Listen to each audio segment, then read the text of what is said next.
अस्सलाम वालेकुम जी सारे विराट ठीक हो सो तो चकवाल फ्रूट मंडी खलोते हैं तो सुबह का टाइम है तो फ्रूटा का रेट भी पता करे ने तो अज बार ने सोमवार का आड़ू काफ़ी आए हुए तो वीडियो ज़्यादा से ज़्यादा शेयर तो लाइक किया करो सारे भरावान को वीडियो पहुँच वजे तो सारे रेट का अपडेट पता लग वजे। सब तो पहले आड़ू के कार्टन का रेट पता कर गिना भाई जी आज कितने का कार्टन 500 रुपये का 5 किलो आड़ू ही है 5 किलो आड़ू पे दसें ने 4.5-5 किलो आड़ू का रेट।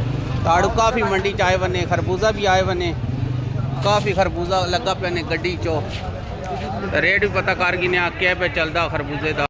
900 रुपये का ने जी गट्टू थले भी लगे ने वजन 12-13 किलो 3600 रुपये का ने ईरानी सेब ना 3600 रुपये का 3400 रुपये का वजन 9 किलो 10 किलो 9 किलो गड्डी जनाब खरबूजा आयो ने काफ़ी रेट भी पता कर गिने क्या चलता पे भाई जी क्या रेट आज 800 रुपये का वजन कितना को 12-13 किलो एक ही रेट है दुआ गड्डियां का ये गड्डी वेख के इतने से चली आई है तो दुआ का एक ही रेट खरबूजे का पे चलता नहीं पता कर गिने आई लोकाट भाई जी किंज है कार्टन 800 रुपये का लोकाट ने तो आड़ू 400 रुपये का वजन इन्होंने कितना हो सी कार्ड लोकाट का 6 किलो आड़ू का 5 किलो वजन है। चकवाल सब्जी चकवाल फ्रूट मंडी खरबूजे का भी रेट पता कर गिने आई कार्टन कितने का खरबूजे का 1350 एक पिस्ता खरबूजा 700 रुपये का वजन 12 किलो 11 किलो वजन तकरीबन 10-12 किलो अगे भी खरबूजा लगा पे नहीं खरबूजा भाई कितने का कार्टन है पिस्ता ने 1400 रुपये का ने जी पिस्ता काफ़ी आज आड़ू आए बने चकवाल फ्रूट मंडी चो साबर मंडी 5000 बोली पता नहीं 5000 हाथी विकी ने रेडी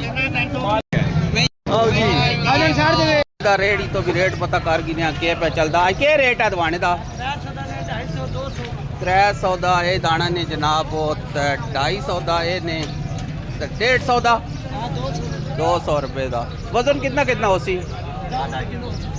10 किलो तो नहीं होता ये हो सी 4-5 किलो 4-5 रेडी गड्डी चो सारिया गड्डियां खरबूजे दियां लगियां पे तो खरबूजा बिकता पिया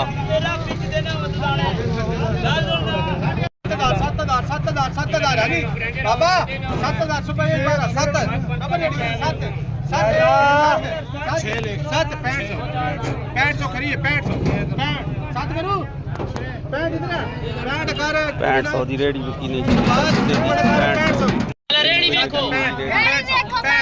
हरी भाई के दी 6 कर के दी मंडी 6000 की रेडी बिकी दो मन तेली की बोली लगी जी 700 का लंगर बिके नहीं जी भी आया नहीं जी ट्रक की चो